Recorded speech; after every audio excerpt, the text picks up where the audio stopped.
तो बो आज कुआडे बाहर पड़लो आज आज एमती गोटे जगह जाऊँगी आ तू भी जीवु गले देखु केते खुशी हो जीवु आमर जो मैंने वीडियो देखते से भी खुशी हो आम आज कड़े जाऊँ चलतु जा शेष पर्यटन देखले आप जापर हम कड़े जाऊँ बाय बाय फ्रेंड जय जगन्नाथ आशा कर समस्त भल अच्छे मुझे भल अच्छे आज नुआ ब्लॉग को आपण स्वागत चलते आम आज कड़े जाऊँ आ कौन कर सहित सेयार करेंगे तो अभी आम बस पड़ू बस रे माँ नानी झी मो भाणीजी आम झीआरी आ मो पुआ तो आम कौन कर आम खमारे बस पड़ू तापर पहुँची गलु तालचेर पहुँचला आम कौन कर खावाई बस पड़ू तो माँ को डाकलु ना कले आ नानी धरिक आसपाई तो नानी खाइबे छेनापोड़ आम माँ पुआ खाईदे भात साधा मिल आम मिल खाइबू आउपटे बस मो झीआरी को झील से भी खाइबे मिल आ भांजी भी खाइबे तो आम समस्ते साधा मिल खाइबू नानी खाली छेनापोड़ खाइबे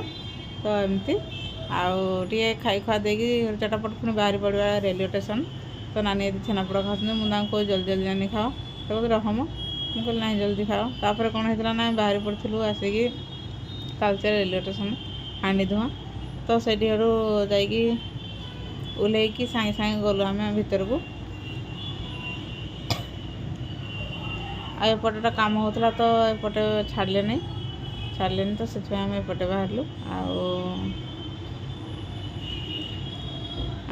आम पचारू भाई ये बाट अच्छे ना ना से कहले हाँ बाट अच्छे तो आम चलू आगू आईटा सैड्रे गोटे बाट अच्छे से सैड्रे आसलु मझे देख केमती रेकर्डांस मारुचे तार बहुत माने मजा बहुत खुशी जाऊँ से तो मुझे बाहर पड़ली टिकेट करने टिकेट रूम को गली काउंटर को तो सेठी काउंटर रे टिकेट करली सातटा टिकेट गलु तो फुल 5टा हाफ 2टा तापर आसिक मो पकला बो टे भिडियो करदे बोल ठीक अच्छे तो भिडियो टे बनईलु तापर रेलवे स्टेशन रे जाइए रेडी हो बस पड़ू आते आसिक ट्रेन पहुँचब तो ट्रेन आसब 4:30 आ छाड़ 4टा तो छाड़ 4:40 रे तापर आम ये बस पड़ू तापर यहाँ गोटे ट्रेन गोटे बगी थिला तो यहाँ बाहर आर ट्रेन आसो जोड़ा आम जीवु पूरी जोड़ा आम जीवु तो मुझे झील को कहली झील आ सैड को जाए यही मझे ढड़ा हो आम आसिले ट्रेन जाए बसवा से कहला हाँ ठीक अच्छे बो तो डाकुली आ दुई भौणी जाक बहुत खेचड़ी होते भी नहीं जावाटा माने संभाड़ी बहुत कष्ट हो जाता कहीं से मानुना आम मो झीआरी फास्ट टाइम आसपर मैंने ट्रेन विषय किसी जानी ना गोटे खुशी पाई सीना माने खेलुं चारिड़े बुलूँ किंतु से किसी जानी ना दिजन जाक छोट अच्छा तो से टाणी धरिकी आसती ଏବେ ଆସିବ ଆମ ଟ୍ରେନ୍ ତ ଏଠୁ ଡାକି ସାରିଲାଣି ଟ୍ରେନ୍ ଆସିବ ବୋଲି ଏଠି ମାଆ ନାନୀ ମୁଁ ପୁଅ ଛିଡ଼ା ହେଇଛୁ ଆଉ ଝିଅ ବି ଛିଡ଼ା ହେଇଛି ଆଉ ଭାଣିଜୀ ତାପରେ ମୋ ଝିଆରୀ ସବୁ ଛିଡ଼ା ହେଇଛୁ ତାପରେ ଆମ ଟ୍ରେନ୍ ଆସିଗଲା ଏଠି ଲାଗିଲା ଆମ 1 ନମ୍ବର ପ୍ଲାଟଫର୍ମରେ ଲାଗିଗଲା ତ ଆମେ ଏଇଠି ବସିବୁ ବସିକି ଏବେ ଆମେ ଯିବୁ ପୁରୀ ଆଉ ଆମେ ବସି ପଡ଼ିଲୁ ଏବେ ଉଠିକି ଟ୍ରେନ୍ରେ ବସି ପଡ଼ିଲୁ ଆଉ ଆମେ ବି ସିଟ୍ ପାଇଗଲୁ ଯାହା ହଉ ସମସ୍ତେ ମିଶିକି ସିଟ୍ ପାଇଗଲୁ तो खुशी कथा बेले बेले सीट मिले तो सीट मिलगला तापर यहाँ हूँ आमर रात संध्या टाइम यहाँ हूँ कटक कटक महानदी पाखापाखि यहाँ माने महानदी है पाखापाखि न महानदीर कहीं रातिर दृश्य किसी जना पड़नी आती जना पड़ी से मो पुओ से तार गोटे भल लगे लाइट देखिए भल लगे कहला बहुत लिचु लाइट भल बोले हाँ जे से ठीक से कहला ठीक अच्छे आम भिडियो टी बनई तो से भिडियो बनई यहाँ हूँ संध्या टाइम मिनिमम हो जाए 7टा टाइम तो यहाँ से समय आ देखते ये कि समस्ते शुई पड़े नानी भांजी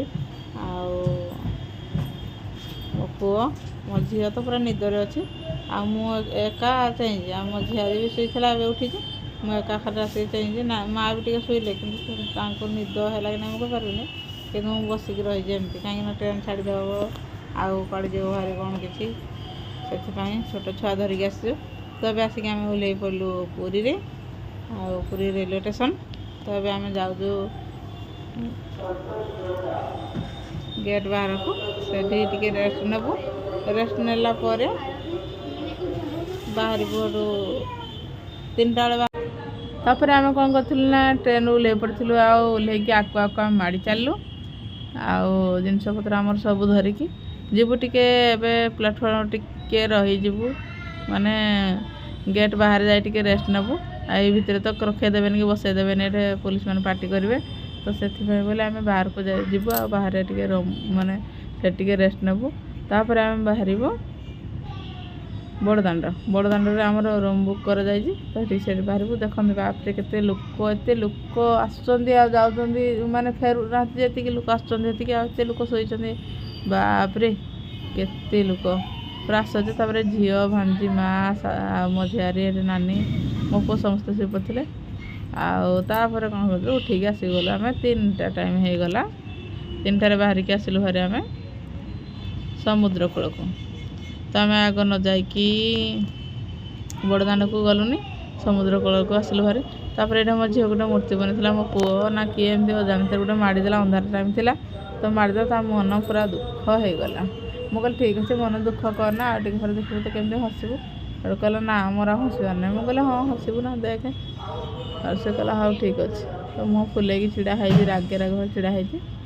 ତ ଏମିତି ହେଉଛି କଥା। ତାପରେ ଆମେ ଯାଇକି ଟିକେ ପାଣି ଆମେ ଛିଞ୍ଚିଲୁ। ସମୁଦ୍ରରେ ଢେଉजो ଆସିଲା ଘରେ, ତ ଆମେ ଟିକେ ପାଣି ଛିଞ୍ଚୁଥିଲୁ ଆଉ ମୁଣ୍ଡିଆ ମାରିଥିଲୁ। ତାପରେ ମୁଁ ଡରିକି ଦୌଡ଼ି ଆସିଥିଲି, ପାଣି ହେଇଗଲା ଆସି ବୋଲି। ତ ତିନ୍ତିବିନି ବୋଲି ମୋର ଇଚ୍ଛା ଥିଲା, ମୁଁ ଏବେ ତିନ୍ତିବିନି ତ ଟିକେ ଖରା ହେବ, ଆଉ ଖରା ହେଲେ ଟିକେ ଭଲସେ ଗାଧାଗୁଧି କରିକି ଯିବୁ। ଆଉ କ'ଣ ହେଇଛି ନା ମୋ ଝିଅକୁ ଆଉ ଝିଆରୀ ଏତେ ହଇରାଣ ମୋତେ କରିଛନ୍ତି। ସେ ତାଙ୍କମାନଙ୍କୁ ଯେତେ ମୁଁ ଧୋଇ ଧୁଆକି ପଠେଇ ଦେଉଛି, ନାହିଁ ଚାଲ ତମେ ନା ଦୁଇ ଜଣ କହୁଛନ୍ତି ଆମେ ଆଉ ଟିକେ ମାନେ ତାଙ୍କର ଖୁସି ଯେ ଆଉ କହିଲେ ନ ସରେ। ବନ୍ଦନା ବି କରିହେବନି, ଏତେ ଖୁସି ସେମାନେ। କହିଲେ ଠିକ୍ ଅଛି। ଆଉ ମୋ ଝିଅଟେ ରାମ ଲେଖିଥିଲା, ଦେଖନ୍ତୁ ଏଠି ଆସିବନି ଏବେ ପାଣି ଲାଗିବନି। ମୋ ଝିଅ ବହୁତ ଖୁସି କହୁଛି, ଆଉ ବୋଉ ଦେଖେ ରାମ ଲେଖିଥିଲି ପାଣି ଆସୁନି। କହିଲେ ହଁ ଠିକ୍ ଅଛି। ତ ତାପରେ କ'ଣ କରୁଥିଲା, ମାଆକୁ ନେଇକି ଗଲି ସମୁଦ୍ର ଟିକେ ପାଣି ଛୁଇଁବା ପାଇଁ। ତ ମାଆ ଡରୁଥିଲେ, ନା ତୋଳି ନେବ, ମୁଁ ଯିବିନି। ମୁଁ କହିଲି ମୁଁ ଧରିଛି, ଛିଡ଼ା ହେଇଛି, କେମିତି ହେଉଛ। ଆଉ ତାପରେ ମୁଁ ପୁଅ ଟିକେ ଭିଡ଼ିଓ ବନେଇଦେଲୁ, ଆଉ ଆମ ଶାଶୁଘର ଟିକେ ଭିଡ଼ିଓ ହେଇଯାଉ। ତ କହିଲା ହଉ ଠିକ୍ ଅଛି। ମୁଁ ଫଟୋ ଉଠେଇଥିଲୁ ଆଉ ଭିଡ଼ିଓ ଟିକେ ବନେଇଥିଲୁ। ତାପରେ ରହିଥିଲୁ। ଆଉ ସେଠି ଦେଖନ୍ତୁ ପିଲାମାନେ କେତେ ଖୁସି ମଜା ହେଉଛନ୍ତି। ଆଉ ମାଆ ଯେ ଡରିକି ନା ମୋତେ ଟାଣି ନେବ, ମୁଁ ଯିବିନି ଭିତରକୁ। ମୁଁ କହିଲି କିଛି ହେବନି, ମୁଁ ଛିଡ଼ା ହେଇଛି, କ'ଣ ପାଇଁ ତୁମେ ଡରୁଛ। ଆଉ ଦେଖିବ କେତେ ସୁନ୍ଦର ପାଣି ଆସିକି ଛୁଇଁକି ଯିବ ଭାରି, ତୁମେ ଡରନି। ତଥାପି ସେ ପଛକୁ ଡରୁଥିଲେ। ଏ କେତେ ସୁନ୍ଦର ଆସିଲା ପାଣି। ତାପରେ ଟିକେ ଗଲା ଯଦି ସେଠୁ ମୋ ପୁଅ କହିଲା, ମାଆ ଘର କହିଲା ନା ଟାଣି ନେଉଛି, ମୁଁ ଛିଡ଼ା ହେବିନି। ମୁଁ ନାହିଁ ଛିଡ଼ା ହେଇ ତ କିଛି ନାହିଁ, ମୁଁ ଅଛି। ତାପରେ ପୁଅ ଆସିକି ଫଟୋ ଉଠେଇଲା। ଯେମିତି ପାଣି ଆସିଲା ସେ ଦବିକି ଉଚ୍ଚା ଦୌଡ଼ିଗଲା, ମାନେ ଆଡ଼କୁ ଦୌଡ଼ିଗଲା ଶୁଖିଲା ଯାଉଛି। ତାପରେ ମୁଁ କହିଲି ପୁଅ ଏମିତି କଲେ ହେବ। ସେ କହିଲା ନା ମୋ ବୁଟ୍ ତିନ୍ତିଯିବ। ମୁଁ କହିଲି ହଁ ତୋ ବୁଟ୍ ପାଇଁ ଏତେ ଚିନ୍ତା, ତ ଆଇ ପାଇଁ ଚିନ୍ତା ନାହିଁ। କହିଲା ନା ମୋ ବୁଟ୍ ତିନ୍ତିଯିବ, ମୁଁ ହଇରାଣ ହେବି। ମୁଁ କହିଲି ହଉ ଠିକ୍ ଅଛି, ବାଲି ଖସିଯିବ। କହିଲେ ହଉ ଠିକ୍ ଅଛି। ତାପରେ ଆମେ ଭିଡ଼ିଓ ଟିକେ ବନେଇଥିଲୁ। ଆଉ ଏଠି ମାଆ, ମୋ ଝିଆରୀ, ମୋ ପୁଅ ସବୁ ଆମେ ଛିଡ଼ା ହେଇକି ଭିଡ଼ିଓ ଟିକେ ବନେଇଥିଲୁ। ଦେଖନ୍ତୁ ପାଣି କେମିତି ଆସୁଛି ରଗଡ଼କୁ, ଯେତିକି ଖରା ହେଇ ଆସୁଛି ସେତିକି ପାଣି ଆସୁଛି। ତ ଏବେ ଆସିକି ଆମେ ବଡ଼ଦାଣ୍ଡରେ ପହଞ୍ଚିଗଲୁ। ଆଉ ଏଠି ଆମର ପୁରା ବୁକିଂ ସରିଛି, ରୁମ୍ ବୁକିଂ ସରିଛି। ତ ସେଠି ଆମେ ଯାଇକି ରୁମ୍ରେ ରହିଲା ପରେ ଆପଣମାନଙ୍କ ସହିତ ମୁଁ କଥା ହେଉଛି ଆଉ ରହୁଛି। ଏବେ ଜିନିଷପତ୍ର ଯେହେତୁ ଆମେ ଭିଡ଼ିଓ କରିବୁ, ମାନେ ରୁମ୍କୁ ନେବୁ ଜିନିଷପତ୍ର, ତ ସେଥିପାଇଁ ଆସିକି ପହଞ୍ଚି ଯାଇଛୁ। ଆଉ ଗାଧୁଆ ପାଧୁଆ ସାରିକି ମୁଁ ପୁରା ରେଡ଼ି ହେଇକି କ'ଣ କରୁଛି, ଏଇ ଦେଖନ୍ତୁ ବଡ଼ଦାଣ୍ଡରେ କେତେ ଗାଡ଼ି ଅଛି, ଆଉ ବର୍ଷା ହେଇଛି। ଆଉ ଏବେ ରେଡ଼ି ହେଇକି ଆସିକି ପହଞ୍ଚି ଯାଇଛୁ। ତ ଯେଉଁମାନଙ୍କୁ ଭିଡ଼ିଓଟି ଭଲ ଲାଗିଥିବ ତ ଜୟ ଜଗନ୍ନାଥ ନିଶ୍ଚୟ ଲେଖିବେ।